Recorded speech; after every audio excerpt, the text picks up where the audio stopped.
Hello, everybody.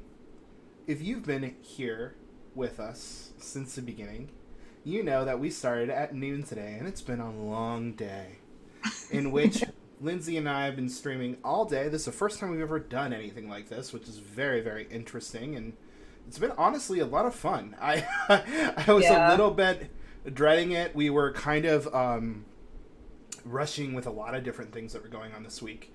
We were setting up for Shucks.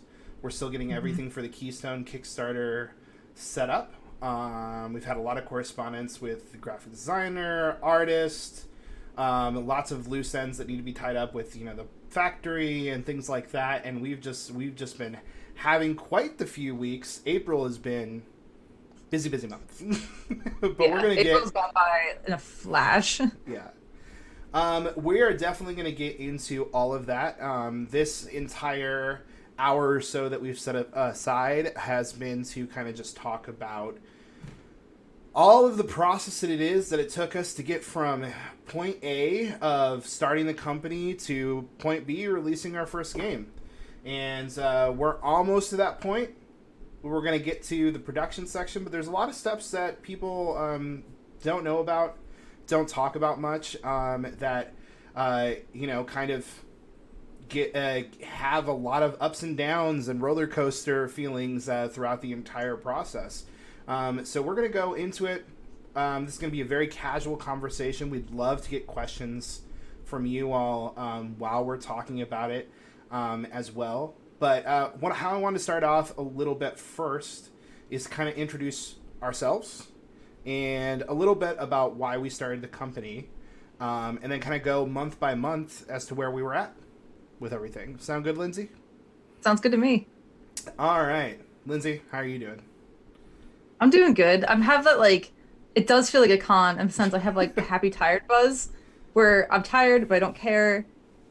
I'm having a lot of fun and it's just I don't know, it feels very much like a con right now. It's very cool. Yeah, it's definitely the most I've felt at a con during since the last con I was I at. know. For sure. Yeah, we're definitely getting our work in. That is happening. We're pushing our game. People are enjoying it, so we're getting some of that good feedback, which is awesome. And we've been able to meet with a lot of awesome people that are just an absolute joy to talk to. So that's been fantastic. If you guys are interested in seeing more people that we're going to be talking with over the course of the next couple of days, definitely check out our schedule that you can go ahead and see on the Shucks link that's below the schedule link. And you guys can go on that and you can see our entire schedule for the next few days. But let's go ahead and dive right into it. I got some very hot tea that's steeping right now. Some Madagascar vanilla, and I Ooh. am ready. I am ready to relax and chat away. So to start us off, Lindsay, how about you tell people a little bit about yourself and what got you to this point? What got you to the point of wanting to start a company with me, yours truly, Isaac? That's a long story. Well, you got 5 minutes. I mean, there's That's so all. We many got things. plenty of airtime to fill, Yeah, so we we got might as plenty of well time. talk I'm about not, long stories. Let's relax and yeah. talk. So, I mean, I've always been a gamer. I mean, I've been playing like weird games since I was a little kid. My grandparents would pick them up at flea markets and stuff, and I started playing Magic the Gathering at I think 12, Hmm. so pretty young. We used to play at soccer tournaments and stuff, so I was always kind of in the gaming world. I didn't really get into the modern board game scene until I don't probably when I was 25, so almost 10 years. Oh my God, almost 10 years ago. Oh That's wow. insane. And I started playing like more modern board games and stuff. And I actually played a game called Dead of Winter. And Isaac's probably heard the story a million times, but I played Dead of Winter. And until then, I really liked games. When I played Dead of Winter, I had these moments with my friends where I saw like these memories happening around the table and these stories being told, and just how close it was bringing me to my friends at that time. And that was the first time I was like, man, it would be so cool to be the facilitator of this. to like do this for a living, to make these moments for people for a living, that would be the coolest thing I could ever think of to do. And one of the most rewarding things I could ever think of to do. So then I started looking into cons and stuff, and I really loved Dead of Winter. So I like looked up the company that did Dead of Winter, and I remember it was like the middle of the night, and you guys were looking for volunteers to demo it, and it was like midnight, and I was almost like chickened out, so close to chickening out, and I just sent a message, and I was like, I'll demo it, and I got accepted. And then at the con, it was just so amazing. Like Flat Hat had such an amazing community at that time, and I met you, Isaac, and like you were just incredible and not at all what I thought you were going to be. Like I thought I wouldn't be allowed to talk to you or something. I'm always surprised by that, like people thinking that I'm going to be someone that's like, I don't have time for you or anything like that. It's like interesting to see that reaction often. Yeah, it was just because it's not what other industries are like. It's just That's not. true. And I came That's from true. a culinary industry, and it just wasn't that. In fact, it was what I was hoping the culinary industry would be, but I wasn't finding in that career. And so, like we hung out, and I had a game at that time, I think it was called Labyrinth, not that I think. It was called Labyrinth, and it wasn't anything that ended up being published. I actually just published it this past year called Labyrinthos. But I started showing it around and stuff, and it just really snowballed from that point. Like I just couldn't consume enough board game material. I was listening to podcasts. You were mentoring me at that point. I got hired at Weird Games, put out a couple games for them, and then moved to Dogmite Games, started putting out my own titles under them, and then Isaac and I, we've always talked about working together, and I kind of almost didn't believe it because I wanted it so bad. And I was like, well, I don't want to get my hopes up because you were such a part of Plaid Hat. You know what I mean? Like it just seemed like like I couldn't comprehend you leaving such a great studio. But then you started getting more and more serious about like let's do our own thing. Let's, build and tell our own stories. Like, I think we can do this. I think this is what we should be doing. And I haven't had second thoughts since the moment you asked officially. So I'm just so grateful and just so blessed to like be in this position where I don't even work with like you're my best friend now. And it's been a weird ongoing relationship from a mentor to a friend to my best friend and now like to a business partner, which is an incredibly intimate and close relationship to have with somebody. So it's just been like I can't believe where my life ended up. Sometimes I wake up and I just don't believe it. It's so incredible. Aww. Well, that's amazing. Really love it. That's amazing. Yeah, I feel very similarly. Like this has been quite a interesting journey. I never expected that being a board game designer would be my life. So many people said along the way that it was an impossible life to even dream about. I've heard like that too. that was like, especially when I started going to conventions and stuff early on, there were so many examples of designers that like just did this as a hobby. This was not a full-time career. This was not something that people did as a job that could be taken seriously even. And even still I get weird side views sometimes when I tell people what I do that have no idea what the board game industry even is, which is really a lot of fun.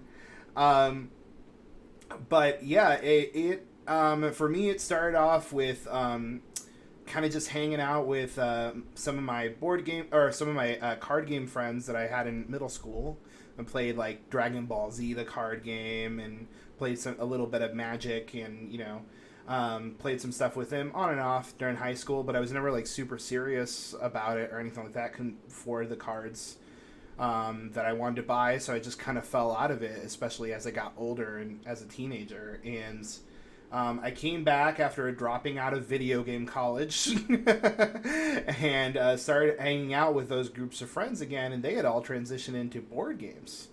And I was absolutely enamored by board games. Like, I was just like, what is this? What is this world? I didn't even know it was a thing.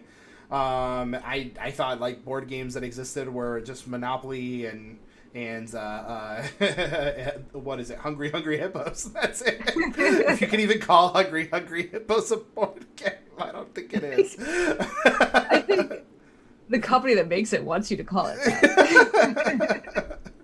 We're gonna get a lot of flack from Hungry Hippo stands.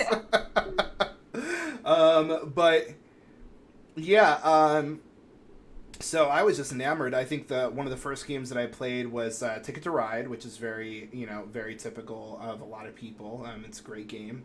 I still enjoy it to this day. And I played Puerto Rico, which I haven't played since that time, but I remember enjoying quite a bit. And I played Dominion as well, which I freaking loved. I loved Dominion so much. I dreamt one day about having the full, like, giant wooden case of, like, every Dominion card. I don't even own Dominion now, which is crazy to me. But, like, back then I was just like, oh, well, I can't afford, like, I couldn't buy it. Like, I was just, like, super poor during that time. So I just, like, I'm just going to play what my friends have, and we'll be fine with that. But I love that game so much, and I wish, like, I had always wanted my friends to play it more. And they just kept introducing me to new things, and their collection kept growing and growing and growing, and they started going to these other game days with some of their friends. That's where, like, I met John, co-designer of Dead of Winter as well. They introduced me to him because he was having game days over at his place with a whole bunch of people, like 100 people would come to those events. Yeah, like he had a big game day. It was crazy. They had like I think his father-in-law or mother-in-law had a airplane garage. An airplane? Yeah, so like they could park like it was so big they could park an airplane in there, but I think they bought it from the previous owner or something, so they never used it that way. So they just used it as a place where they set up a whole bunch of tables. And we played. That's amazing. Yeah, so we played in there, and it was awesome. And during some winter months, we'd play at their house, and they had this big basement and everything full of stuff. But mostly I'd go over to my friend. I don't know if you've ever met Travis, but he's also dabbled in design as well, and is working as a designer too. He's done some stuff, collaborations with John and some other people. And he's done some amazing stuff, and like went over to his house as well, and played board games with them and his brother, which Lucas is one of my best friends as well, and just had an amazing time getting to know this board game hobby. And it wasn't until about 6 months in that I was just like, I gotta make my own. I gotta do it. Like, you made the jump very early to designing. I did, but that's because I was very bored and had nothing going on in my life at the time.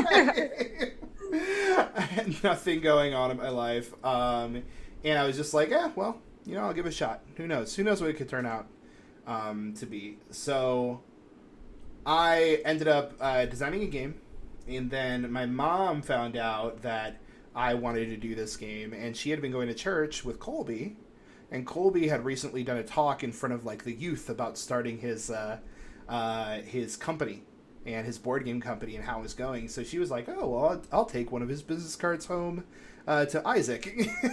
And at the time I was like, who's this guy? I never heard of him. He's not on any of these games. At the time I was like, I'd only ever heard like Z-Man games, and that was the place you have to get in there too. And I was just like, I don't know about this guy. So I was just like, why not? I'll just go ahead and introduce myself to him and show him my game and see what happens. Who knows? Like I said, nothing's going on. Me in Gibsonburg, Ohio, of all places. And showed him the game. He did not care for it, but he was very nice and did not tell me that at the time.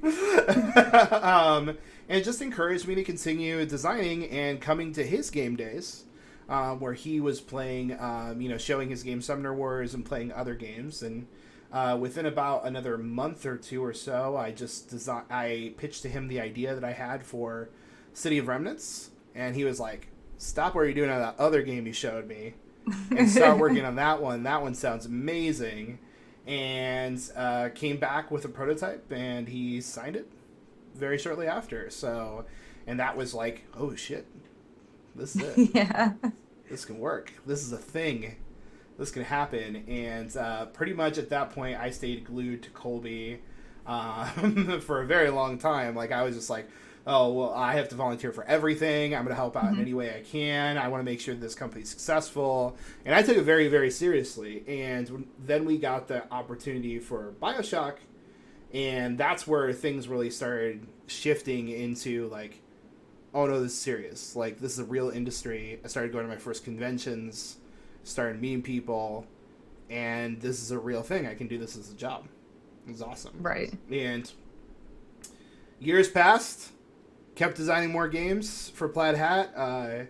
We got bought and sold multiple times. And during that process, and I worked my way up to being eventually an executive at Asmodee, which was awesome. And which was still part of Plaid Hat. That was all part of the Plaid Hat umbrella at the time. But that was a great amount of responsibility, and we had a cool team, and I had an amazing time getting all the way up to that point. But then it kind of got to the point where I just felt like in the more corporate structure that board games became under that process, I was just like, you know what, I need a new atmosphere. I need to change what I'm doing in order to have the same love and passion and growth that I had experienced probably for the first 7 to 8 years in the industry. And I really wanted to find that again. I wanted to find that magic that we had when I first met you, you know? Yeah, that was just like a really magical moment where a bunch of people came together. And I think half of them now have their own companies or have become designers themselves. Yeah, it was a very magical time. And I wanted to, I don't necessarily want to, you know, recapture that. That was its own thing that existed then, you know, and but what I wanted to get to is that I just always want to be feeling like the steps that I'm taking in my life have some sort of progression, have some sort of, you know, goal in which I'm going to learn something and I'm going to challenge myself, and it's going to be a new adventure. And so that brings us to Rose Gauntlet. And had the opportunity to either continue with Plaid Hat or go my own separate way. And I decided, you know, this was the time to go our separate way. And we started talking again about the dream of possibly working together. And this time it wasn't just talk. You know? We've been dreaming about it for a while. Yeah, yeah. I mean, in fact, I remember a Shucks, I guess 2 years ago, where we sat at the cafe and like looked over the bay and just talked about like how amazing it would be to have a complete freedom and do our own thing. And what this opportunity has given us is just a amazing ability to really form and take all of the things that we've learned, all of the things that we've wanted to do, and really start putting, you know, our feet to the pavement and running in the direction that we want to accomplish these amazing things that we dreamed about. So I'm incredibly excited to be here with you. It is like you said, like, oh wow, this is my life. I get to this point. Now I'm working at home, which has been an incredible blessing for my mental health and also just like my general health, and just kind of wow, I didn't expect it to take place during this event, where, you know, we would have had to have been separated anyways. So it's crazy how like all of these things lined up. Obviously, I still wish that the pandemic didn't happen. I wish that we were in a state that we could have met in a more traditional sense and have, like, you know, started hanging out and actually had some opportunities to work in the same space together. But I think what's very interesting for a lot of people to know is that we have not met in person since we decided to start this business. Oh, it's been completely through calls. Yes. So this entire business has been formulated through Zoom and Discord and a different online and lots of emails back and forth. And that's how we work with each other. That's how we work with our entire team that's been working together. And that's been a really interesting process to transition to as well.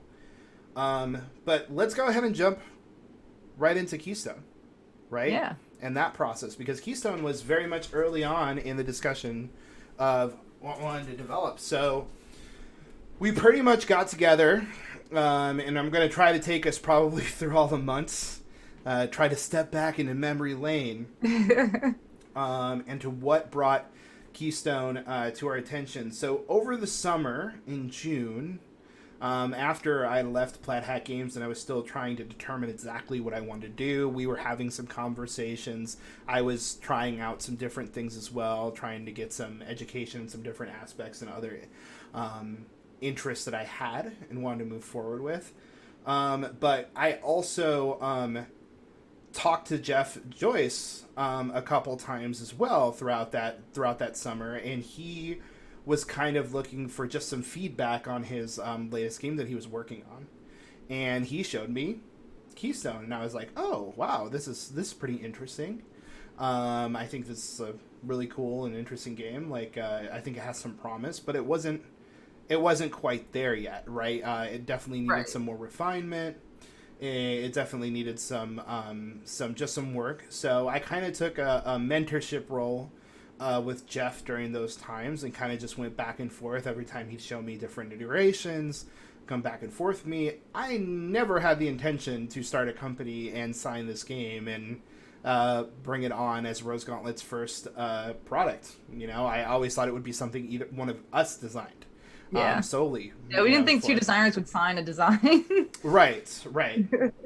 So, we talked about, like, when we came on, he had shown me a version of the game, probably about a week into us deciding, hey, we're going to go move forward with this company.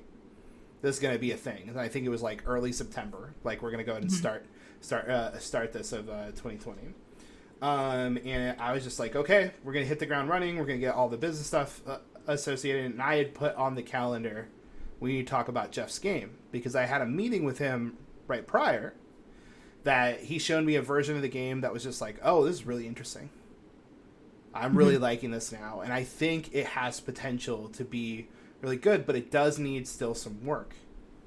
So what ended up happening after that point, it was just like, here's the companies you can pitch it to. I gave him a list of companies. I was just like, go see how that works out. But he was just like, you know, it didn't end up being that he had a lot of interest. He really wanted to get to specific companies' feedback, and they weren't interested at the time to sign any new games. So it just didn't kind of click, and I was just like, I don't know why this game isn't getting the traction that it should. So I was like, Lindsay, let's have a conversation about it.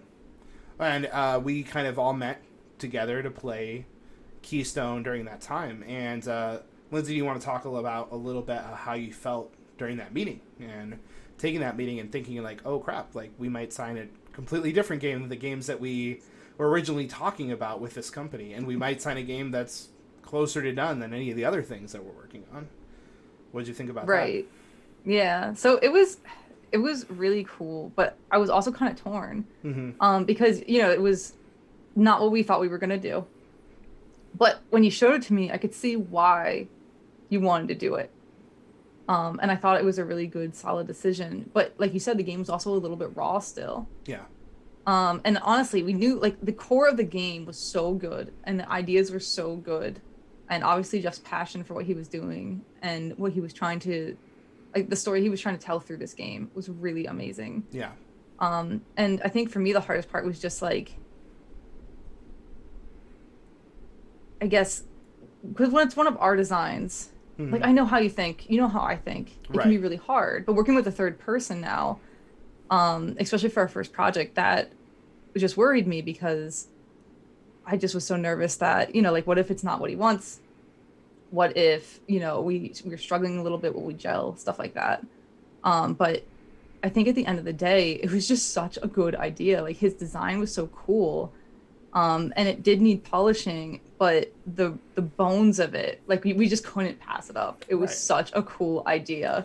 Right. And then when we talked about it further, after we had kind of come together to really establish our core ideas, or our core values, I'm sorry. We really wanted to establish our core values, and then we wanted to set our core values as a structure in which we would check off every project that we would move forward with Rose Gauntlet. And we asked ourselves, like, does this qualify within our four values? Like, do we feel that this game is going to help establish community? We answered that question with yes. Do we feel that there is a heart in this project, that there is a deep passion for this existence? Beyond a doubt. Beyond a doubt. Jeff's passion for animal conservation, animal education was there in spades, and we knew that passion was not only for him but infectious. It infected both of us at the same time, and we felt that this game could definitely translate that to other people. And we felt that it definitely checked off the values of allowing us to continue to move forward with it. We definitely felt that it was a game that, was a little still rough around the edges, but it could definitely be something that could be developed and done well. And then we started moving into getting some feedback for it, right? Because, well, actually, first we started the signing process. Right? Because we were interested in the project. At that point, it was just Jeff's design. I hadn't come on as a co-designer yet. At that point, it was just Jeff's design, and we had decided, you know what? This works for us. We're ready. It's ready for. Those core values really, when we put them up against the core values and they checked every box, that was when I knew we should do it. Yes. That was so helpful, and I hope we do that with every game we ever do. Just Yeah. put it up against those core values and just see if it knocks all those boxes. Right. And I'm so glad that we've established that early on, because I think it's really going to be helpful for us moving forward. It's been very good. Like, we've checked off every game that we're working on right now. It still fulfills every single game that we've announced, every single game that we haven't announced that we're working on have checked off all of those values, and I'm so grateful that we established that system very early on in the process, because it's been incredibly helpful for us to understand what type of games represent our company. So in addition to that, after that we went to Jeff. We were like, hey Jeff, this is fantastic. We really love the design. We really think it's ready for the company. Here are the terms. And he agreed to those terms, and we went ahead and just started moving forward with the game, intending it to be our first release. So then came a little bit of the crisis point. Yeah. Right? Because we started, I think... Sorry, I'm just going to take a drink of my tea because it's the perfect temperature now. Nice. It was too hot. Madagascar. What kind of tea is it, you said? Madagascar vanilla. It is nice. Delicious and creamy and wonderful, and I love it. If any of you all in the chat have any questions, of course, I know that some new people have chimed in. Feel free to ask. Again, we're talking about the process of developing Keystone and getting it from point A to point now. And if you have any tea suggestions, please. Yeah, we'll take that. Know. I'm on a caffeine-free kick right now, so any of those I would be highly appreciated if you have some good suggestions for those. But we kind of hit a little bit of a crisis mode. We were worrying more about pretty much the rest of September and most of October. I think we officially formulated the company in October. We gave the contract over to Jeff in October, and we also started hiring artists in October. A lot happened in October. But that's when we started to hit real snags in the design. Because at that point, I think we made a mistake to not really put it through the ringer before we signed it. We were just so enchanted with the whole concept of it. Yes. And we really should have done more playtesting, more establishing, does this mechanic work? Does this mechanic work? Kind of not taking it at its face value and really pushing against some things. So I think we did something that was pretty smart after that, which was we just started inviting some of our really well-established friends in the industry to come. Hey, come play this new game that we just signed. We want to get everything, all of your feedback, because we want to know whether or not, hey, is this truly ready? Is it ready for mass play testing? Should we put it in mass play testing? What are some things that we need to fix? And we got, I think it was our game with Emerson. Yeah, Emerson, that beautiful, terrifying, amazing man who broke it so badly. So I'm going to go ahead and say, for those of you who don't know, Emerson, I want to say, I'm going to say his last name wrong, so I'm not going to It's Matsauchi, right? I believe so. Matsauchi. So Emerson Matsauchi, the designer of Century Spice Road, the designer of Reef, designer of Spectre Ops. He's just been an amazing designer from day one. Since I've met the man, he's been fantastic and one of the nicest people you will ever meet. Yeah, just the most wonderful human being in the world. Like, it's so hard to find someone nicer than him. And he did us the absolute immense favor to sit down with us, play the game with us, and give us his feedback. And his feedback was amazing, beautiful, fantastic, super helpful, and also soul crushing. so soul crushing. Yes. Oh, it really showed us how long of a road we had ahead of us. Yes, very to much make this so. The game that we envisioned in the end. So at this time, we knew that there were a lot of issues with Jeff's design, a lot of issues, but we kind of gave Jeff some opportunities to adjust them. And it just didn't go in the direction that we were hoping. And at that point, I started taking a little bit more of a driver's seat in the development of the design and started really kind of refining what was going to become the final version of Keystone North America. And that role started growing and growing and growing to the point where eventually we talked it over as a company. We talked it over with Jeff. And we all kind of came to an agreement that it would be good for me to come on as a co-designer based on the amount of changes that took place. So I won't go into all the details because I am sure I'm going to remember some details wrong with the exact concept that existed in the beginning of the game to the course of now.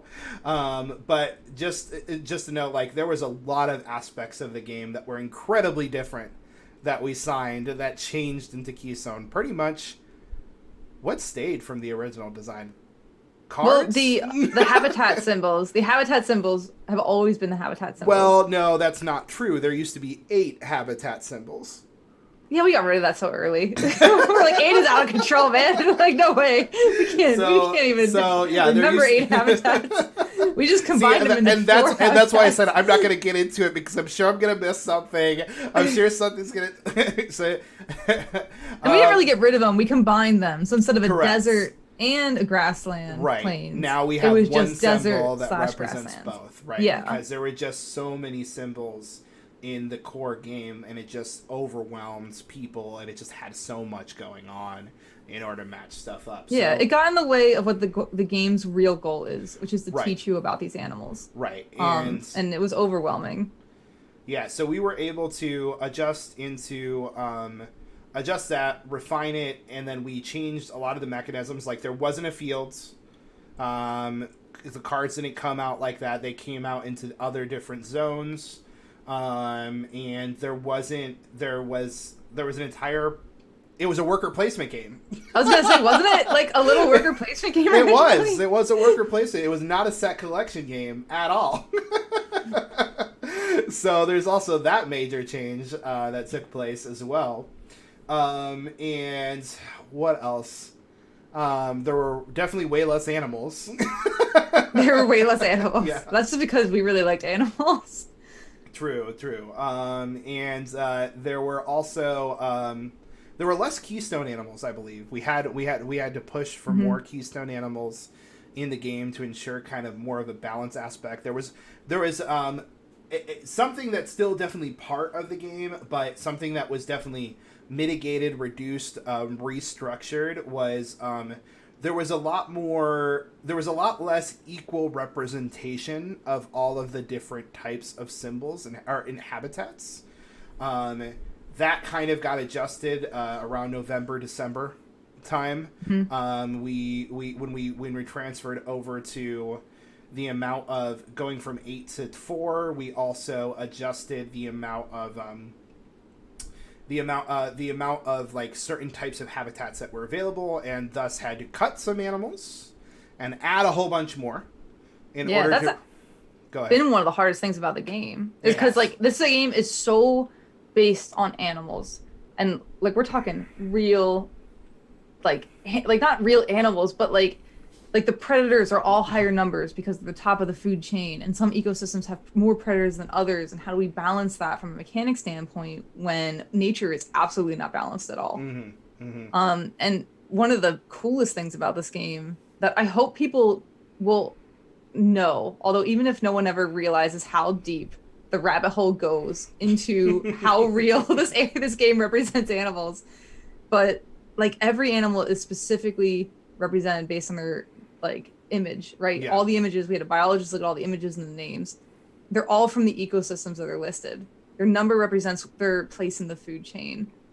And because nature isn't perfectly balanced, it was really difficult getting this game tuned in without breaking any of the rules that we had set for ourselves about how accurate this game needed to be to represent real wildlife. Right, because we didn't just want to throw in, okay, we're just going to throw in this animal and we're going to put whatever on it. We wanted to make sure that the habitats that they were representing were actually the habitats that they live in. We wanted to make sure that all of this stuff was true and representative of the game. Because, like, even just today, I believe Carol, or I forget if it was Carol or Monique that said, like, oh, I didn't even know this animal is endangered. I didn't even know this animal was here. It was the bison. Yeah. And, like, that's the kind of experience we want to give to the players. We want to, even though it's just through symbols, that they're getting some set of education within that.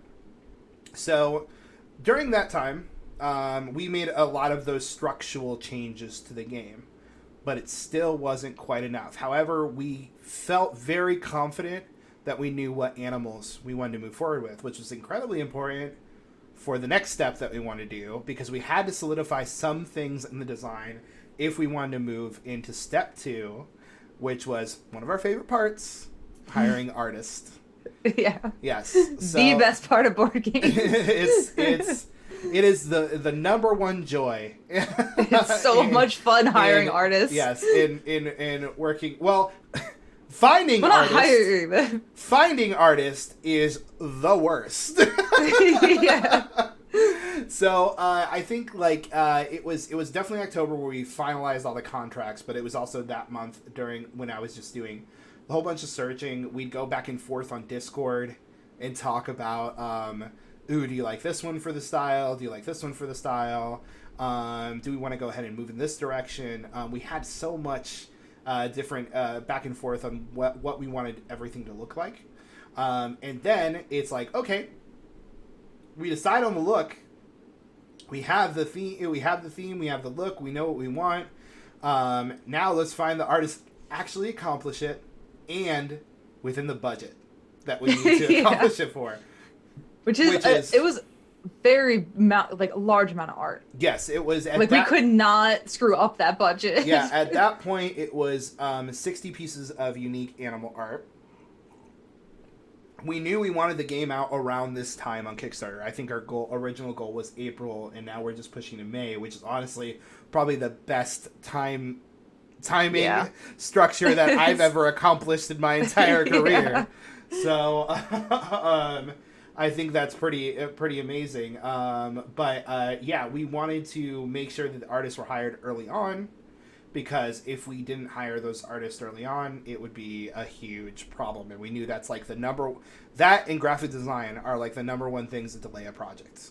Like, and artists can fall behind. Like it's so Yes. much work, especially with that quantity of work. Mm-hmm. It's very easy for them to get overwhelmed and start falling behind. Yeah, and often artists are not just juggling your project; they're sometimes juggling two or three other projects at the same time, in order to make sure that they have a consistent flow of business in for their needs. So they're not just focused on your needs. So you have to also balance that out into their schedule, make sure they have a clear understanding of everything that's needed for the projects, and then you also have to provide them with art direction, which can be an also large and laborious project. Especially if you do art direction like Isaac. Then you've got a lot of work ahead of you because Isaac does the most thorough art direction I have ever seen. Look, I know what I want.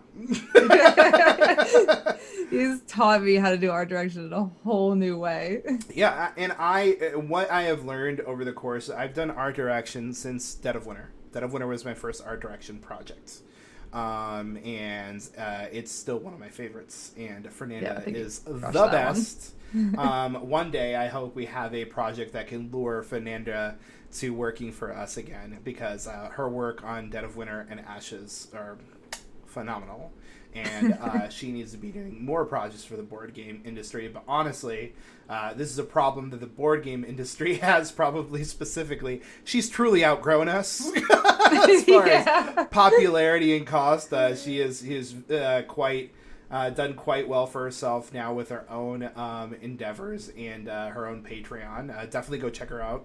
Fernanda Suarez. Oh yeah, she has this Disney line. Oh my god, you guys, so you're gonna cool. love it. It's so cool, and she does such an amazing job. Yeah, so we were searching for artists, and I think I emailed like 35 different artists. It was a lot. We spent a whole week just on what's the Art Deviant is what it's called. Yeah. Like just like showing, what do you think about this one? What do you think about this one? What do you think about this one? Yeah, it is a whole bunch of portfolios that we look through, and then I think we emailed probably 35 to 45 different people to see if they would be willing to work on our project. Number one, they had to be available within a month. That's a lot of like, that's not going to work for a lot of artists, unfortunately. Number two, they had to be within our budget. Number three, they had to also be able to complete it within the time schedule that we were hoping for. And some artists work incredibly quickly. Some artists work incredibly slow. Some artists, have ups and downs throughout the entire project where they're turning a whole bunch of stuff and they have other things come up, and then that is, becomes an issue. So that was an entire whirlwind in order to find the right people. And at that point, we hired 2 artists. We were planning on 2 artists for the project. We hired Which turned out to be silly. It turned out to be silly to think you could do that project with only 2 artists. Yes, true, very true. And we also increased the amount of cards that we wanted for the project as well. That's true too. At that point, we wanted 60, and now we've gone up to 88 animal pieces and a field journal, which we did not have in the design at that point. Yeah, a fully illustrated field journal. A fully illustrated field journal.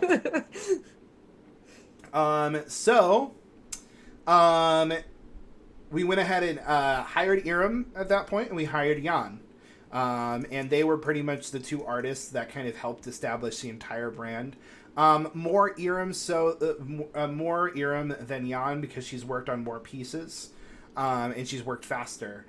So she's been able to really establish the kind of finalized style as what Keystone kind of became. And we kind of had Jan kind of transition his style a little bit more towards what Iram was able to accomplish. And then we also we were looking for graphic design around that time too. And we had just had Dimitri and Sasha, who worked on our wonderful Rose Gauntlet logo that we've gotten so much praise. Good. Look at that logo. We've gotten so much praise from this logo. And they did an amazing job with that. So we went ahead and decided, let's go ahead and hire Dimitri and Sasha for some of the board game logos and some of the cards and see how they do, right? So Poor Dimitri and Sasha have never worked on a board game before, and English is their second language, so sometimes that can be a little bit hard translating exactly what you want, especially when people aren't familiar with the ins and outs of what's going on in a board game design, what's needed for that.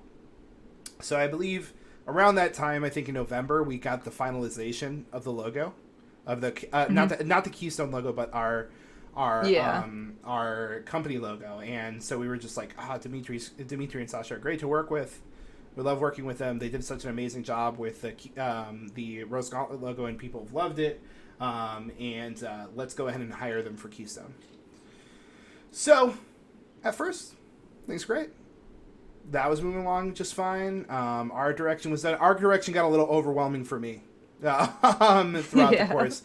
We had 60 cards, and then we also were doing art direction on 2 other projects that we were trying to make sure to have ready for our launch in January. So we were really, really working hard in December. December was quite a month, wasn't it? It was so important for us to have people understand like that we had really cool stuff coming. Yeah. Like not just Keystone that we were working on, but we had these other projects that to get excited about that would be coming in the next coming years, you know? Right. And during that time, you were working on getting everything prepped for the website.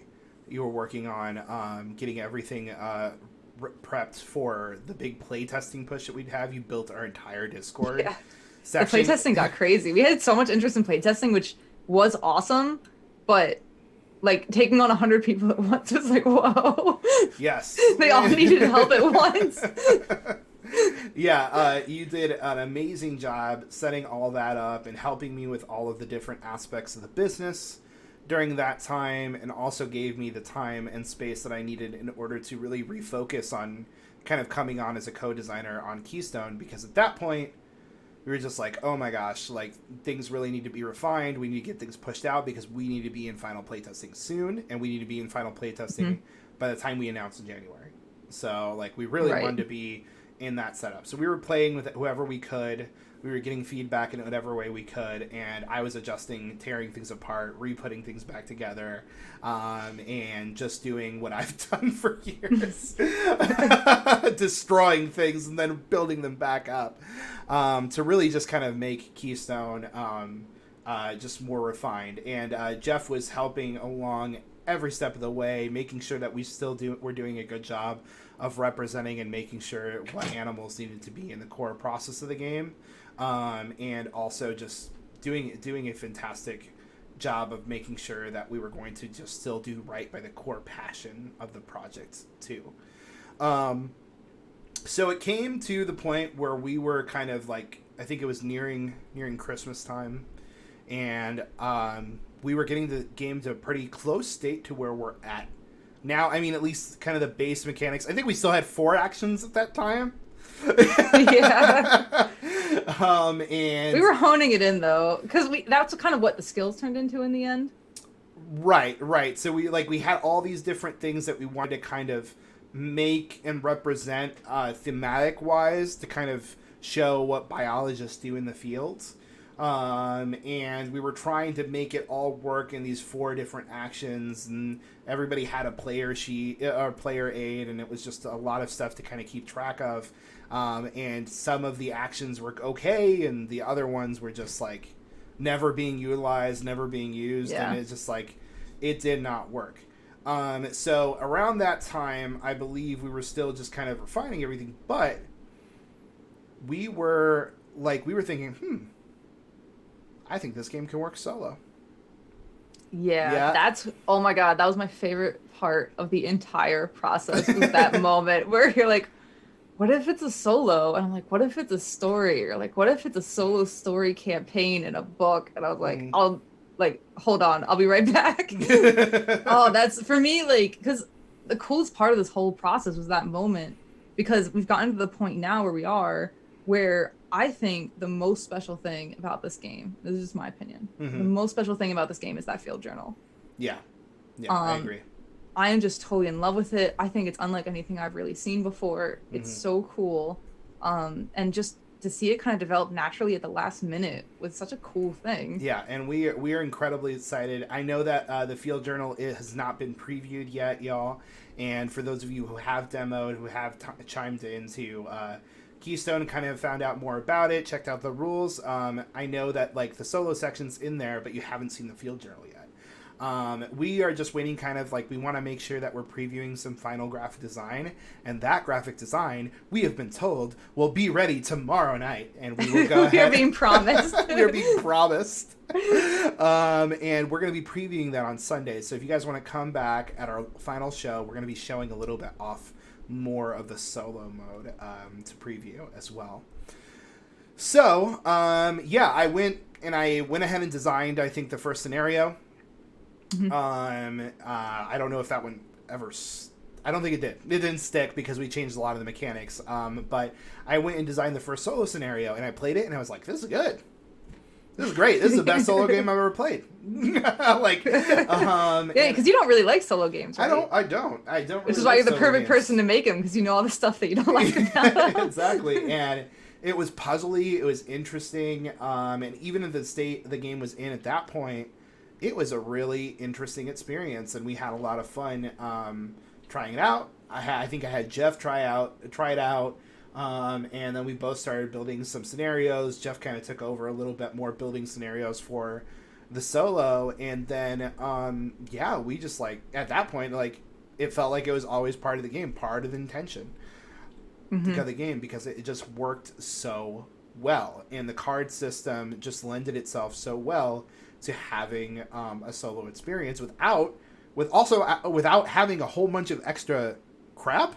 You know that a lot of solo games end up doing. They want to create these mechanisms and like robots. They want to recreate another player as part of the experience when it's just like it's not really what it's supposed to be. You know, so it just really kind of avoided any of those pitfalls that I see in a lot of solo designs, and I really fell in love with it, and I still very much enjoy it. Still very much love designing for it. As well. So we had all that. We had a solo mode. We had 4 actions at that point. And then we're moving on to the announcement of the company to the public. Which was insane. In early January. And that was actually when we announced in January 21st. I believe, like somewhere around there. Yeah, it was all a blur. It's been a blur since October. Month, we announced the company, and at that point, Rose Gauntlet was just our little baby. We hadn't talked about it with anyone. We were just kind of getting people excited. We did. We kept it very close to the chest. Yeah, we ordered... I'm very proud of us because we like to talk a lot. Yeah. We ordered shirts. We did. This is the first thing we did. We didn't even know if anyone was going to like it. We loved the logo so much, so we ordered it. Like, I made that sweater thinking no one would like it. I know you almost made it like not as a joke, but you're like, I'm gonna show you something that you're not gonna like, but I think is really cool. And and I made it just for myself because I like wearing loud prints. I think for the last 2 years at every con you'd see me in a flower print shirt or something like that. And I was just like, I just kind of want to see if like this will make a cool print. I really love the logo. And I made that, and that ended up being like I wore it. We didn't even have our merch up on our announcement because we were like, no one's gonna want to buy our merch without. Yeah, they're like, who wants to buy merch from a company that has no games out? Right, exactly. That was what we were thinking. No one cares. No one cares about us. No one's gonna buy merch. No one's gonna buy shirts. No one's gonna buy any of that crap. Right. So we'll put merch out when we have a product, an actual game and a product. And right. We'll see how that works. And then I wore the sweater in our announcement video. And at that point, we had gotten a mock-up, and we had Kimberly, who designed our website, also help us do some graphic mock-ups of the banners for the Keystone game at that time. And we previewed the wonderful little prairie dogs as our main main look for the game. And we previewed Keystone, we previewed Life After Dungeon, and we previewed Gone to Gaia, which is going to be our first video game design. So, and we wanted to make sure that we had a big announcement. You know, we wanted to make sure that like people knew that like, hey, we're serious here. We've been in the industry for a good period of time, and we want to put something out there that shows that like, number one, who we are, why we're doing this, why it's different than what we've done in the past, and why us being together is going to be something special.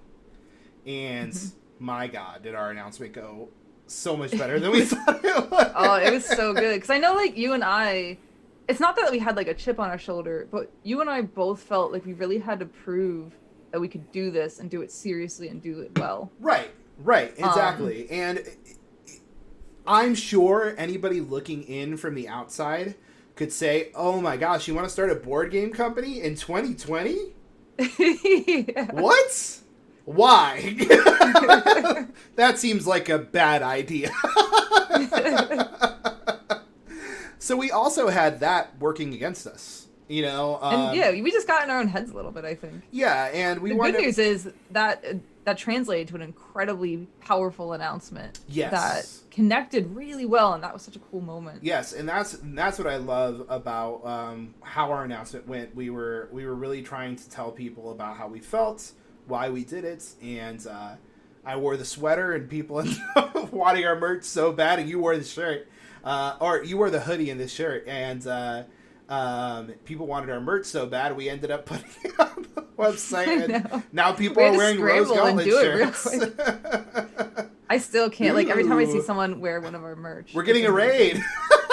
Oh, nice. Oh, the Twin City raid. Yeah, Twin City raiding with a party of 7. Woo! That's awesome. They have a game on Kickstarter right now called Animals in Espionage, and it's very cool. Isaac and I both played it. Yes, and we've backed it on Kickstarter as well. So you guys should definitely go ahead and check out Twin City Games Kickstarter Animals in Espionage.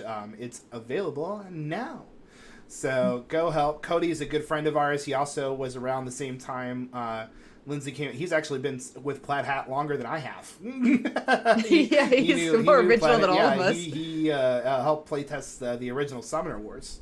So he's been doing great work with his own company, and he has probably the best pins in the market. His pins for Espionage are amazing. I want to get them so bad. That's right.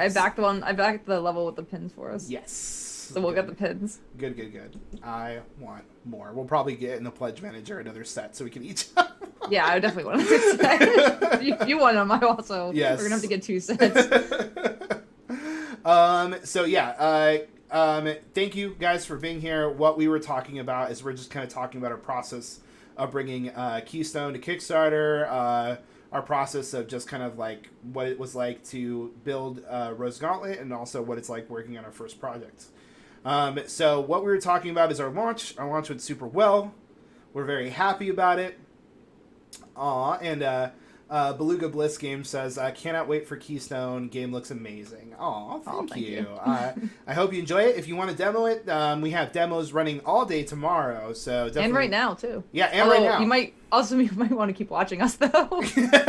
We don't judge. We won't judge either way. Either way. But there are demos being run for the next couple hours. Yeah, if you want to go ahead and tune into Shucks, you can go ahead and demo through there. You can hit on the schedule that's below in the links, and you can go ahead and check out our main page there. You can get demos as well.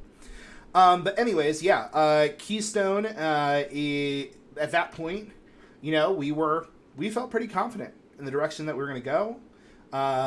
Even though it had 4 actions, we thought, you know what, it's good. It's going to work. Let's put it in playtesting.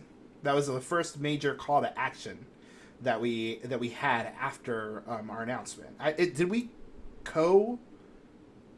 say it with our announcement, or did we wait a week? I don't remember. We waited a week. Okay, yeah. Yeah, the announcement was its own thing. We didn't want to. We just wanted to be very focused. Mm-hmm. And we already had a group of playtesting at that point. Yes. So this was but that first wave, they had played so many old versions that they were starting to lose their minds. Right. So we brought in a fresh wave of people to help them get some fresh eyes on it. Right. So we had people come in. We had some new people because that playtesting team was fairly small.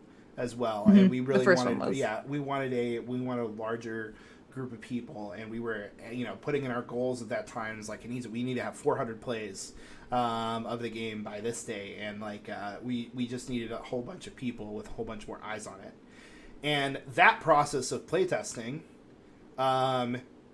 really kind of opened our eyes to some other major issues in the core of the game, right? And that was really, we had two actions in the game that were really just not lending to the experience in a way that was helpful, and none of those actions were advantageous enough for players to take throughout the game evenly enough with any of the other actions. So that kept it being a point of not necessarily contention, but a concern of ours over and over again. How many people were saying, I never use this action. Like, this action exists, and I never use it. And then there was other ones like, I only use it in this situation, and I never use it otherwise. And Lindsay and I's kind of design philosophy is that we don't like to put things in the game that players don't see a use for. Right? Yeah, definitely. Yeah, we want to make sure that, like, every game that we design has some sort of, like, elegance to it. We make sure that something that is going to be in the game is going to allow the players to see all of the connections kind of come together. This is why the design works. This is why it was designed this way. And these are the different tools at your disposal in order for you to enjoy the experience and really kind of figure out the engine of what's going on within the game. So we were able to, we started chopping those away. Chop, chop, chop, chop, chop. There's a lot of chopping. Yes. Isaac, like Isaac said, he's really good at destroying things that you've built. Yes, and rebuilding them. So, and that's when the skill tokens got introduced. Yep. And that was, Yep. I feel like that was the last piece of the puzzle. It brought Yeah. it all together. Yeah, and the skill tokens getting introduced was pretty awesome, because what they allowed is for us to go from a game that at one point I believe had up to 6 different actions, all the way chopped down to 2. The introduce action and the skill action. And we were able to utilize the skill tokens to kind of represent a lot of the different things that we wanted to utilize in the game. We also were able to answer the replayability issue with the game by offering different skills that would be coming in, because there were 10 different skills in the game, but you only play with 5 every time you play the game. Hi, Plumpy Thimble. Hello, all.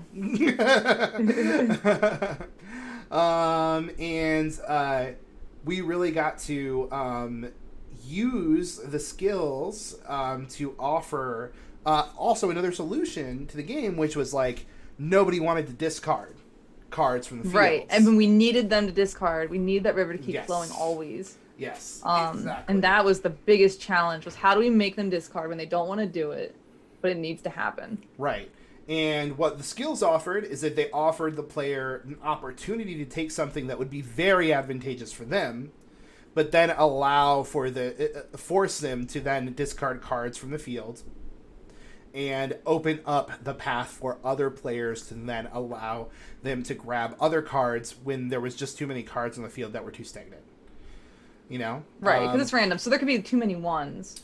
Right. But if there's too many ones, when someone takes a skill token now, it chops up some of those, like it gets rid of some of those ones, and now it's got fresh stuff on the board. Right, and those skill tokens also introduced a new token into the game, another side token into the game that became the research tokens, which were also a very nice addition thematically to the game, because now, you know, at first we were feeling like, you know, we're just bringing in these animals into these areas, trying to understand their ecosystems, understand their chains. But then we got to introduce these research tokens, and now we are biologists. We are researching these animals, we're introducing these things, and they added this amazing new aspect to gaining points within the game that I think really helped elevate the entire product quite a bit. Yeah, and you could tell in playtesting too when we introduced them, and then like obviously it took a week or two for them to really start digesting what we've done. And you could just tell in playtesting, because instead of people arguing about what we should or should not do to fix the game, Right. they started arguing about what strategies were the optimal strategies and what skill tokens were not as powerful as other skill Right. tokens. And that became the focus. And that is a very healthy place for your playtest to be, because you want Yes. them to be arguing about strategies, not mechanics. Hmm. And that you could just tell the tone of the playtest changed drastically. Very much so, and we were there was so much good energy in there as well with the Mm-hmm. change. Like, we love it when we make a good change and the playtesters are just applauding the changes. Yeah, they're like, just thank you, very finally. much finally introduced. Like, they were just so happy with it. So yeah, that felt like a really good moment in the course of the design. And So it just opened up solo too. yes, Like what it did for solo, like we were able to make so many more interesting puzzles, really interesting scenarios. It was you could just tell in every aspect the game was getting really good. yeah, so it allowed solo to have more of a unique flair in every single scenario because of the amount of skills that would be available. It allowed for some even having the research tokens now be a thing allowed us to eventually. This was still a later on thing. Eventually, bring in the story tokens on the back of those research tokens, without increasing production costs, which is great for us, and allowed us to build in a lot of interesting story moments as well, which is fantastic, because you had at that point started taking over the responsibility of writing for the solo scenario. Like, Jeff and I's responsibility was kind of to design the actual gameplay within the field journal, but we needed someone else to come on as a writer in order to really help bring out the theme on each of those things. So you guys know, the field journal, just to kind of give you a little bit more refined aspect of what the field journal is. So the field journal offers each player a scenario that they're going to go ahead and utilize as they're putting together their player board, when they're playing the game.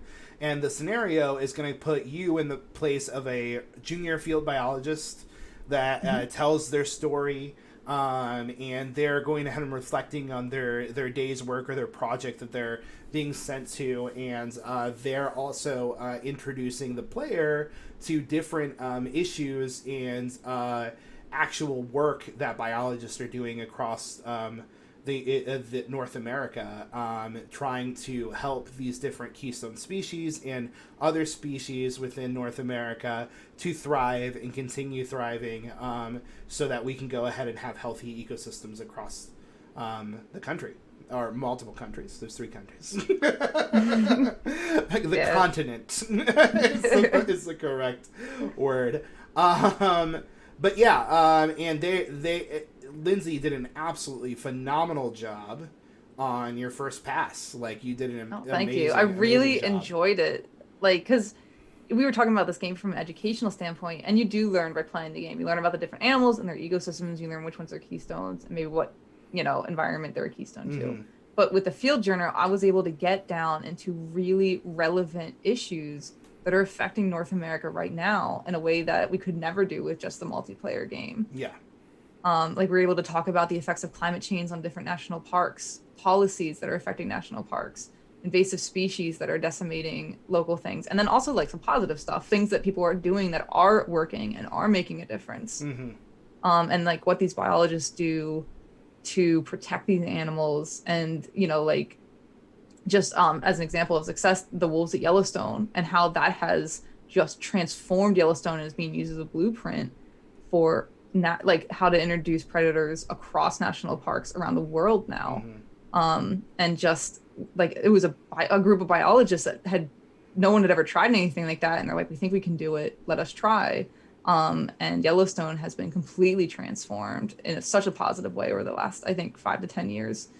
And just be able to get down to like those specific stories and talk about people's real work and what's actually happening in the environment and to these animals. That's just so cool. And I really enjoyed it. I love the research. I love the writing. It's just one of the things that makes it so special.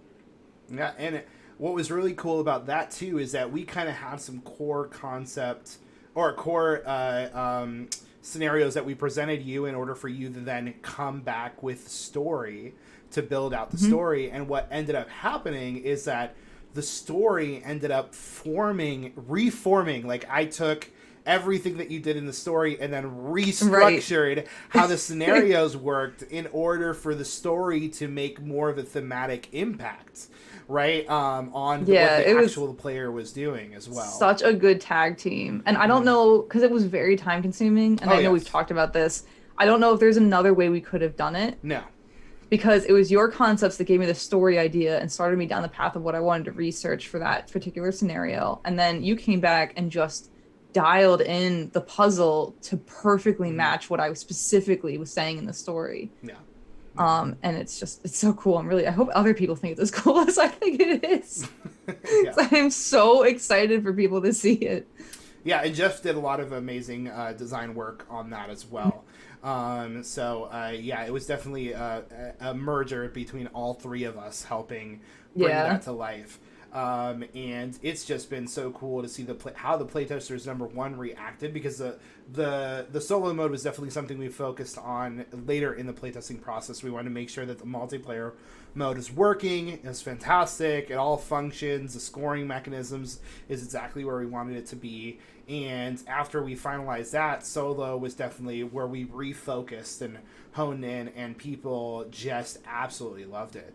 They were Oh going yeah. insane for it. So it's just like so It was cool. so fun, yeah. And Yeah. they had like all had their favorite scenarios and what puzzles they specifically liked and what stories they were really digging. And it's been so positive. We had, I think, triple the amount of solo plays the multiplayers when it released. Yeah. Because we were having so much fun with solo, we actually had to stop and be like, hey, could you please keep testing multiplayer? Because we're not quite done dialing that in. Like I need 5 of you to sacrifice yourselves and start playing multiplayer right now with your groups. Yeah. And it's been so interesting to see kind of how that really also reinvigorated some of the playtesting as well. And it's such a design for the times we're in. Like, so many people had an easier time even getting this to the table because they Hmm. didn't have to go ahead and try to meet up with other people and try to organize, different schedules and things like that. And since they can't be with their normal game groups like they normally are in the physical space, like, we provided them with testing through Tabletopia. Hmm. Or I'm sorry, not through Tabletopia, but through Tabletop Simulator. And that's another thing that we didn't even mention throughout the entire Oh, course yeah, of this that. whole The fact that we were doing playtesting, not asking everybody to print out physical copies, but this is our first really time that we utilized digital space for doing all of our testing. And we had some people that requested the physical copies, of course, and still did some physical testing, but primarily most people played in a digital space this entire time for this game. And it's been surreal to have a game that's been tested mostly without the typical tools of printing out, cutting. My hands have definitely been saved on a lot of I know. I was stress gonna for say, like, cutting I kind of cards. like it. Like, Yeah, I like no, not I having to like agree. throw out every piece of paper on my prototype and reload it with new pieces of paper. Yeah, it's definitely been worth the investment of just like we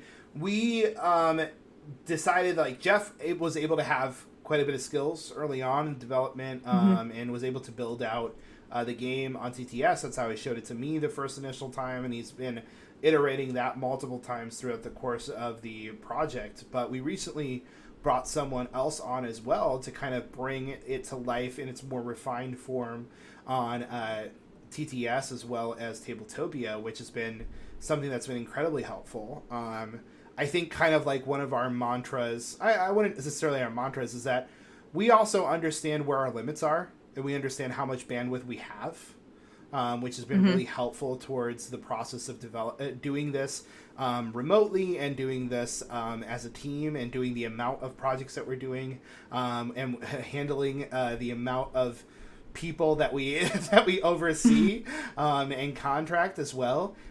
We understand that, like, it's good to, for some situations, even if it's like a somewhat of a simple project. I'm sure a lot of people would say, oh, building something on Tabletopia is not that hard if you sat down and did it, or building something on TTS is not that hard if you sat down and did it. But it was truly something that we felt like we want to have it done well, we want to have it done right, Hmm.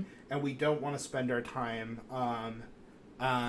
really being frustrated over having to do these updates, and we want it to be something that works very smoothly. And we have been very lucky to have Jeff have some of those skills, and then we've been lucky as well to hire someone else on, Chris, who was able to do an amazing job bringing TTS and Tabletopia, the most recent copy that people can demo. Yeah, all the demos on Tabletopia are doable because of his work. Yes, and that's been fantastic. So we really appreciate having the additional help because, like, we definitely needed it on this project for sure. So we talked about Dimitri and Sasha, who worked on some of the graphic design for Keystone early on, but unfortunately, like, it just really wasn't their experience, right? Being a graphic designer for board games is a very specific skill set, which is why they're so rare and so hard to find. Yeah, it is. If you're ever going to develop a game, the graphic designer will probably be the hardest thing for you to lock down. Yes, it always is. And when you find one that has good skills and good abilities to bring the board game to life, hang on to them and treat them well. Yeah, do whatever it takes to keep whatever them. it takes. Because getting that understanding and having them have a respect and a craft for what you do, and not that Dimitri and Sasha didn't, they certainly did. They did the logo, that really gorgeous scenery. Yeah, and a lot of the icons are still there base. You know, Dave just kind of helped refine that when we brought Dave Richards on to finish out the core of the graphic design and design a lot of tokens. But they certainly just kind of like, it's just a lack of experience with the medium, you know, and it's not their fault. It's just like they needed more experience with the medium. And there was also just kind of like, there is a sense of communication, especially for someone like me, who's primarily always worked with very talented graphic designers who understand the medium. So it was also maybe an issue on my end of maybe not translating our needs as best as possible in order to get what we wanted. But Dimitri and Sasha also gave us that awesome pattern that's on the back of the cards, that fun print that they put together. Their symbology and patterns and logos are they're really good. Yeah, it just became a difficult when we're trying to describe how boxes are laid out for board games. Right, exactly. How boxes sit on shelves, like those kind of things were a little bit difficult. And Dave has a fantastic set of experience understanding all of that and working with the manufacturers that we need the graphic designer to kind of directly work with in order to understand how the project is going to be finalized and correct. So we brought Dave on, I believe, around March. Right, and we were able to bring him on. He's been so fantastic, a lifesaver on the project. I know when he said he would do it, I was like, "Oh, thank you!" Yes, thank goodness. That was a big headache, and we were worried about it too because we know how much having worked on previous projects before, we know how much work graphic design is. Treat your graphic designers with respect. Believe them when they say something's not going to work.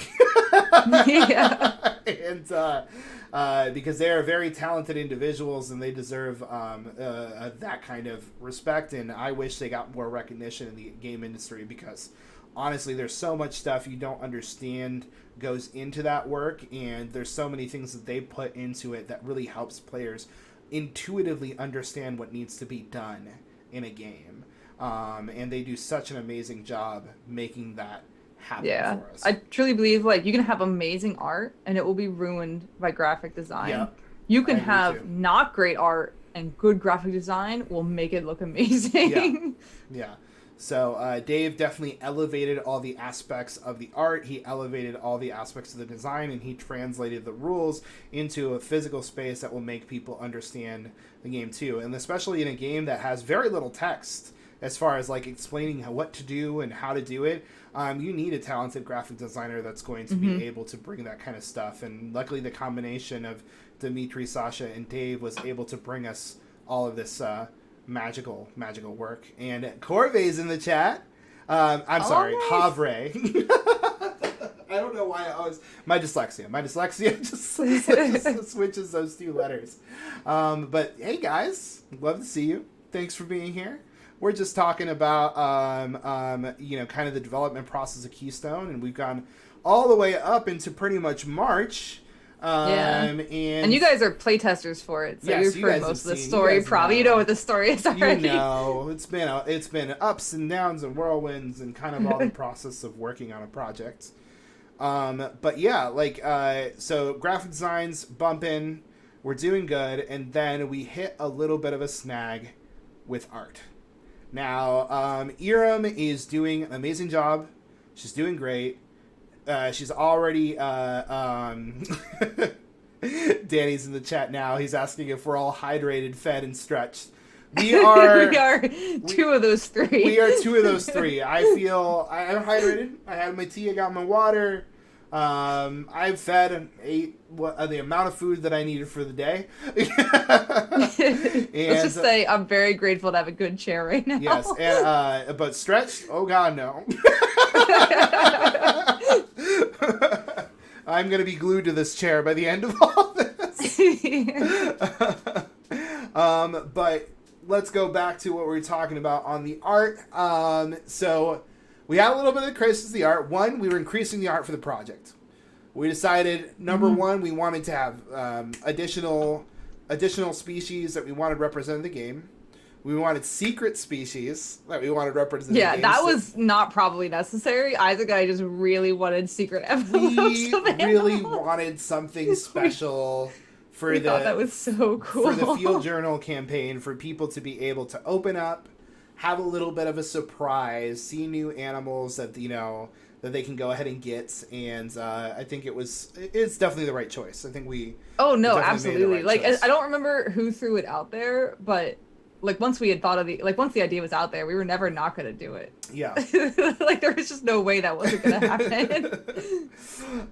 So it's been a fantastic to add that kind of stuff and add those embellishments. And luckily we had the budget to pull it off, which is, honestly, in the past, it's been a lot of times me and you have both run into this hurdle that, it's budget that really shuts down all of these little extras and these things that we want to be able to pull off, and kind of the extra effort that goes in on the art and stuff like that. So like I always understand when a project like when a designer like sees their game and it's not everything they wanted it to be, or the studio puts out a game that they couldn't necessarily do everything they wanted to be, because like there's a lot of constraints when it comes to budget. Yeah. Like people think, oh, it's just cards and games and all, like it's cards and plastic and cardboard. It can't possibly cost that much to produce, and it's just a few pieces of art on a card. And it's little like, do you know, like it's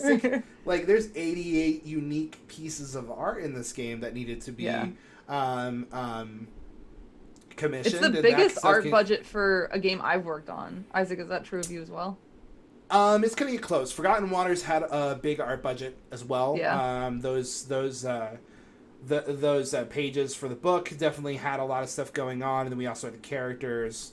I would say it's about in the same range as Forgotten Waters, and those probably were a little bit more complex because they're working on they have to tell a bigger story with each of those pages than we do on an art piece, right, for an animal. So. But still, there's a lot of details in our animal art, and we were very lucky to work with the artists that we have. They've done an amazing job, and they're still doing an amazing job. Yeah, it's so cool. We just got to meet Iram, who's the lead artist. We just got to meet her. And she's going to be on tomorrow as well. Yeah, and she's going to be on tomorrow, and she's so cool. She's so cool. I like her so much. She's so nice, and she's so cool. We have some awesome questions lined up for her, and I can't wait to get some more information because it'll be so cool. But we wanted to go ahead and at this point, Iram had agreed to do some more pieces, but unfortunately Jan was running a little behind on what we needed for the project. And it's like, whenever art runs behind, Lindsay and I have worked on this kind of stuff enough that we worked on building in those time structures and understanding that, like, okay, sometimes an artist, graphic design, something's going to happen to delay this entire thing. So we built buffer time, all there. But it came to the point where, because we were adding more pieces, and because we were also seeing a little bit of delay in some pieces, and eventually Jan couldn't get to the point where he needed to kind of have some pieces offloaded to another artist. We ended up bringing on Patricia, who's also done an amazing job. and she's really been able to match the style with still kind of giving her own unique spin on some of the projects. Now, a lot of her work, unfortunately, has yet to be seen because some of her stuff Right, is because she's secret. working on all the secret stuff. But she's doing some really cool stuff, and I just saw a piece the other day, a preview for a piece the other day that you haven't seen yet, which is Choice, and I think you're going to absolutely love it. And it's one of my favorites that's been done. But she's done such a good job as well. And then we also needed an artist for the field journal, and we're doing all this really cool art for the field journal that is slightly different than what's going on in the main game, but it's all these cool sketches. And, yeah, I'm so excited. And real physical pieces, and it's being brought to life. But one of your really, really good friends as well. You want to talk a little bit about Alyssa?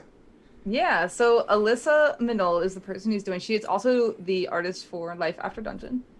And she's coming on to do the field journal. And we met at Weird. We both worked at Weird, and we became really good friends there. And then I was really sad because I moved. That was in Georgia, and I moved away, and I came up to Michigan. And I really missed Alyssa because she was like my best girlfriend down there. And she was also just an amazing artist. And then she gave me a call one day and she's like, guess what? I'm moving. I'm like, oh, is it going to be closer? And she's like, I'm moving like to the town next to you. And I was like, oh my God. So it's really cool. Like we have a little bit more time up here and stuff. So we've been able to become better and better friends. Aww. And then she's just such an amazing artist. And one of the coolest things about this company is that I've been able to like cherry pick all my favorite, amazing, talented people that I love, and bring them all to this like kind of hopefully growing family of Rose Gauntlet. Yeah. And she's just like, she's so talented. She's just so ridiculously talented and fast. She's the fastest artist I've ever worked with. She is I've never incredibly seen anything like it. Can't believe it. Like, yeah, like even when she had her baby, she was fast. I'm like, how are you a human? Her baby must be helping. So, yeah. She's just so cool. And what's really cool is like, I think it's been close to 4 or 5 years that her and I have been working together as a team on various games. And I've never worked with another person that long in like a professional creative sense. And we've just gotten to the point where like, she doesn't even need art descriptions. Like we just do like a 5-second chat and we just telepath what we need from each other. Yeah. And it's done. And I've just never had like that really cool creative I get probably with you, Isaac, would be the closest thing. So imagine us like 4 years from now, right, and we don't have to talk anymore. It's just telepathy. Yeah, and Alyssa's just knocking it out of the park. She's also the artist for Life After Dungeon. She did an amazing job on that poster. And she's done some awesome other pieces that we have not shown off yet, keeping those secret. But she's doing the entire field journal and some other little extras, which we'll talk about one day soon. But she is just killing it with her amazing style. She's able to bring a lot of cool different aspects to the game, and I am so excited to show off that field journal when it is done. Like that is gonna be amazing. It's gonna be so cool. It's just gonna be such a tome of love and so much cool stuff that's going on. Yeah, and so many people just pouring their talent into it. Like that field journal is really accumulation of everyone who's been on the project. Yes, all of them. Yes, have put some love into that field journal. Yeah, for sure. So we had that. We hired 2 more artists for the project. We hired a new graphic designer for the project. Brought on Dave. Who's done a lot of awesome stuff for Plaid Hat. He worked on Dead of Winter. Yeah, I like working with Dave. Dave's been really fun to work with. I worked with Dave for 10 years. He's amazing.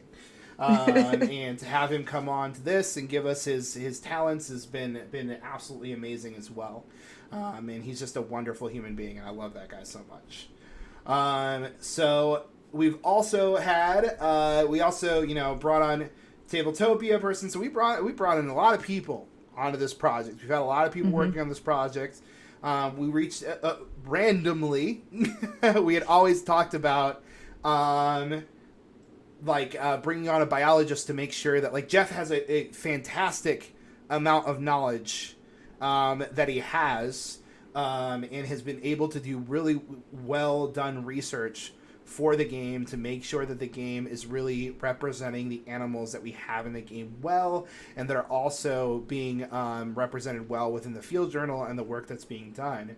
But we also reached out to, randomly, my boyfriend, my partner, David. He had a friend that he grew up with that just so happens to be in his finals of being a junior biologist himself.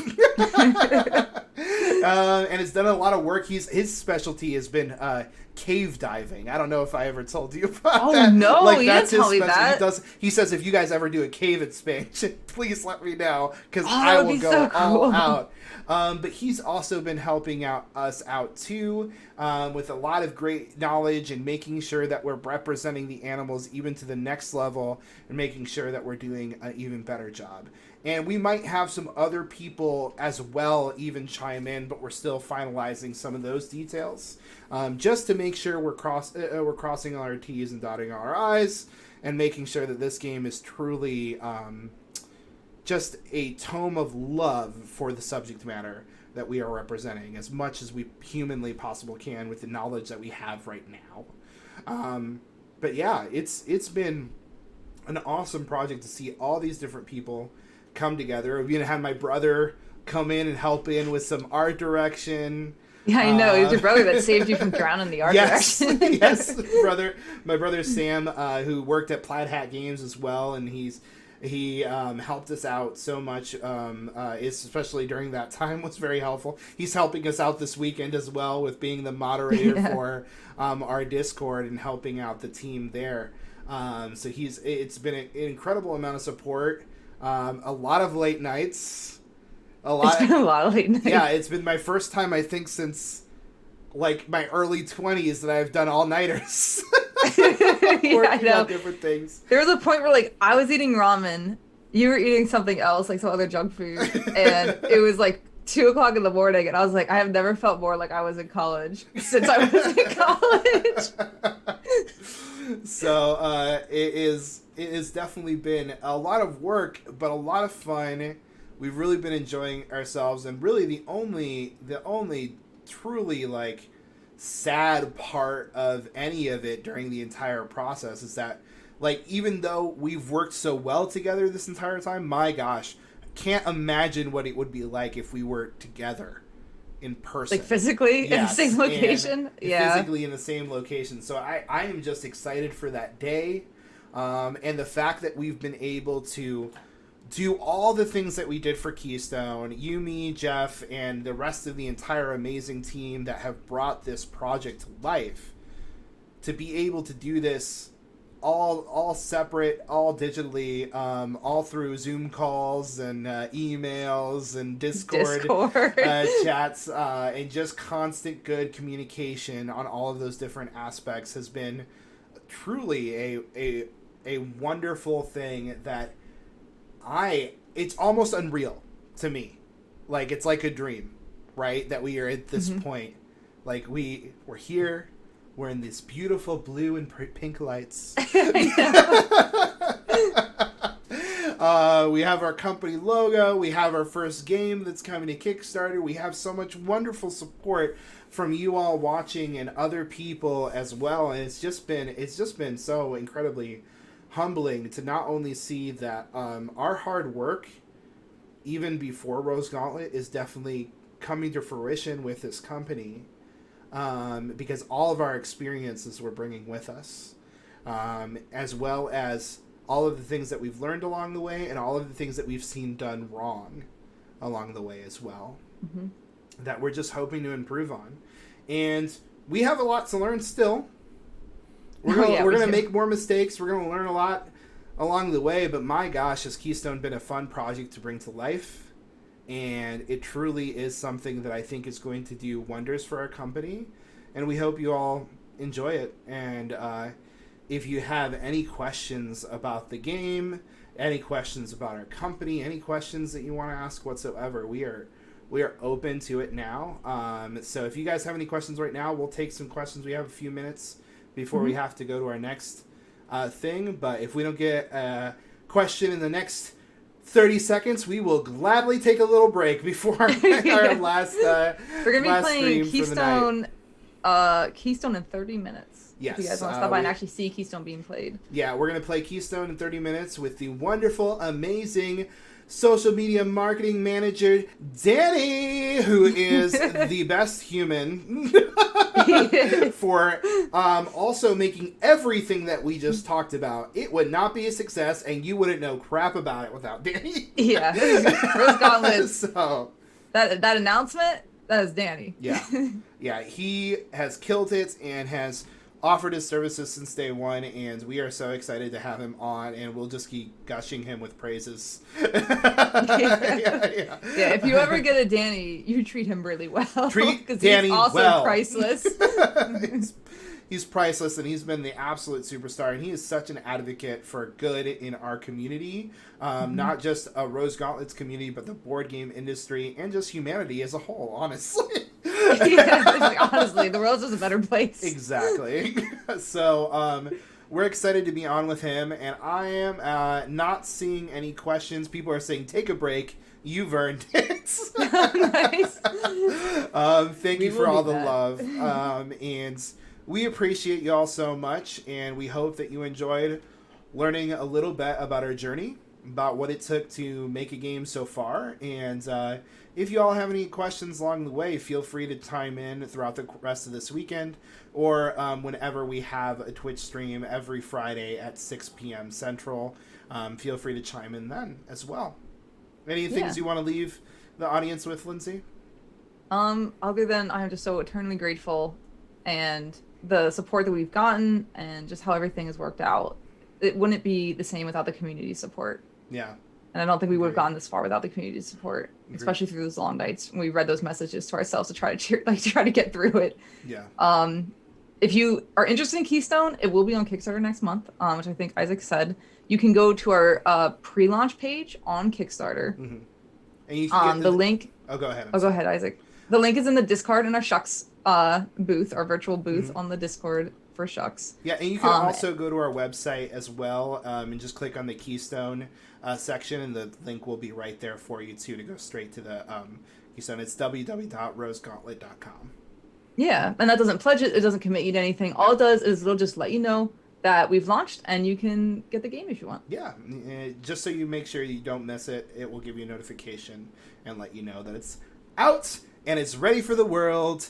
And you'll get all the previews that will exist at that time are gonna be out. So definitely take advantage of that. But we're gonna go ahead and say goodbye as of right now. Thank you all for being here, and we will see you back here at 10 p.m. Eastern time zones. Yes, 10 p.m. We are seeing you here at 10 p.m. Eastern. It's like with in 20 minutes. In 20 minutes. Yeah. 20 minutes. Have a good night, y'all. Bye. See ya.